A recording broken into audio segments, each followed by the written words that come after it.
Today we turn to one of the most beloved and comforting passages in all of Scripture, Psalm 23. Though it is short in words, it is rich in power. This psalm has carried countless souls through valleys of fear, times of uncertainty, and seasons of lack. It is a psalm of peace, provision, and assurance that the Lord Himself is our shepherd. It begins, "The Lord is my shepherd, I shall not want." Right from the opening, David paints a picture of a relationship of care and provision. A shepherd watches over his flock constantly, guiding them, protecting them, and making sure they lack nothing. When you declare that the Lord is your shepherd, you are saying, God Himself leads my life, and because He leads me, I will never be in true lack. Even if the world around you screams scarcity, your soul rests in abundance because your shepherd provides. The psalm continues, "He makes me lie down in green pastures. He leads me beside the still waters." Green pastures and still waters are images of peace, rest, and nourishment. Notice the phrase, "He makes me lie down." Sometimes in our busy lives we resist rest. We keep running, striving, worrying. But the shepherd knows when our soul needs to be restored, and He gently makes us lie down, not in barren fields, but in green pastures full of life. He leads us to still waters, not rushing or chaotic streams, but calm waters where our spirit can be refreshed. Then David says, "He restores my soul. He leads me in the paths of righteousness for His name's sake." Here is the beauty of God's care. He doesn't just feed the body, He restores the soul.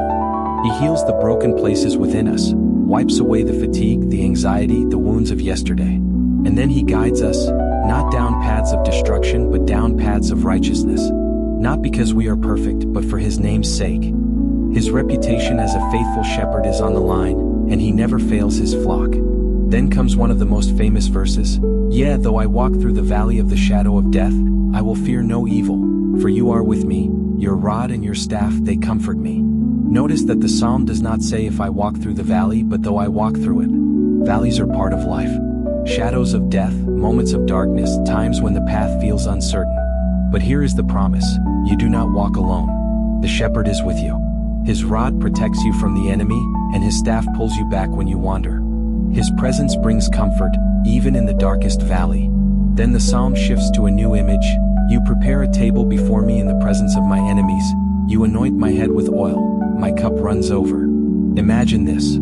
While enemies surround you, instead of panic, God prepares a banquet for you.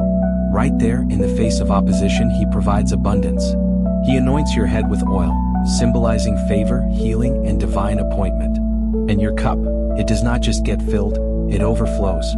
This is the picture of divine prosperity. God doesn't give barely enough. He gives more than enough, even when circumstances look against you. Finally, David concludes, "Surely goodness and mercy shall follow me all the days of my life, and I will dwell in the house of the Lord forever." What a promise. Not maybe, not sometimes, but surely.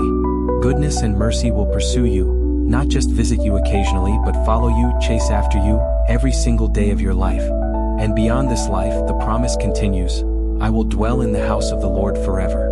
Psalm 23 is more than poetry. It is a declaration of trust, a covenant of peace, and a vision of eternal security.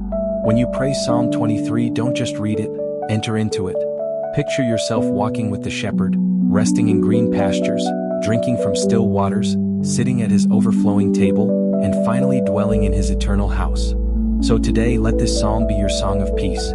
When anxiety tries to overwhelm you, remember, "The Lord is my shepherd, I shall not want." When you feel tired and weary, remember, He restores my soul. When fear creeps in, declare, "I will fear no